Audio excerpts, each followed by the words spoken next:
আমাদের এখানে যখন আমাদের বর্তমান প্রধানমন্ত্রী তারেক রহমান সাহেব যখন এখানে আসলেন আমাদের নির্বাচনের পূর্বে, আমরা তার কাছে নির্বাচন পূর্ব আলোচনাগুলোতে আমরা কয়েকটা এলাকার জনগণের দাবির কথা তুলে ধরেছিলাম।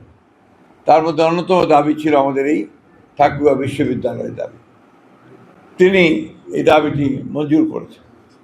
সেই সঙ্গে আমরা এখানে একটা মেডিকেল কলেজ চেয়েছিলাম, উনি মেডিকেল কলেজটাও মঞ্জুর করেছেন উনি সরকার গঠন করার পরে। আমরা দুটো উপজেলা চেয়েছিলাম, সেই উপজেলাগুলো তিনি আমাদেরকে মঞ্জুর করে দিয়েছেন। আমি আপনার মাধ্যমে আমাদের প্রধানমন্ত্রী জনাব তারেক রহমান সাহেবকে আন্তরিক কৃতজ্ঞতা ধন্যবাদ জানাতে চাই যে তিনি ঠাকুরগাঁয়ের জনগণের যে আকাঙ্ক্ষা, সেই আকাঙ্ক্ষাকে সম্মান করে তিনি অতি দ্রুত এখানে বিশ্ববিদ্যালয়ে অ্যাপ্রুভাল দিয়েছেন।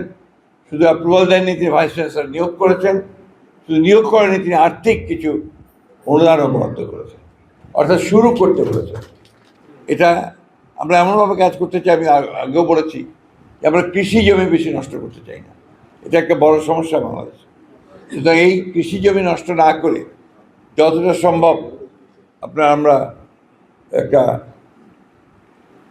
এটাকে কী বলবো, আমরা বলবো যে একটু উপরের দিকে যাওয়ার কথা চিন্তা করবো। আমি সেই সঙ্গে যেটুকু না হলেই না, সেটুকু কৃষি জমি আমরা নিয়ে কাজ করার চেষ্টা করব। তৃতীয়ত হচ্ছে যে আমাদেরকে সবসময় মনে রাখতে হবে বিশ্ববিদ্যালয় কিন্তু বিশ্ববিদ্যালয়, বিশ্বের সঙ্গে তার সম্পর্ক। এটা কোনো সাধারণ কলেজ নয় বা একটা মাদ্রাসা নয়, এটা একটা ইউনিভার্সিটি।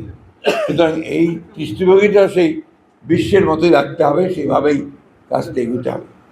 আমরা জানি অনেক চাপ আসবে ভাইস চ্যান্সেলরের উপরে, তাকেও আমরা মনোনীত করেছি এই জন্যে যে তিনি আমাদের ঠাকুরগাঁয়ের সন্তান এবং স্কুল থেকে তিনি পাশ করেছেন।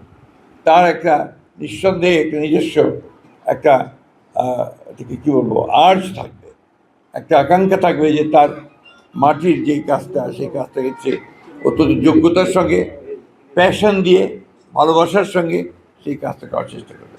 কিন্তু এই কথাটা প্রথমে বলেছি যে চিন্তাটা করতে হবে বড়, সেই চিন্তার মধ্যে যেতে হবে যে সময় সবসময় সুযোগ ছাড়া সবসময় আসে না। আজকে আমাদের কাছে একটা সুযোগ এসছে, আমরা আমাদের যে বাকি কাজগুলো আছে সেই কাজগুলো করার জন্যে আমরা সুযোগ পেয়েছি। দ্রুততার সঙ্গে সেই জন্য যেন আমরা কাটতে পারি, সকলের সহযোগিতা আমি চাচ্ছি।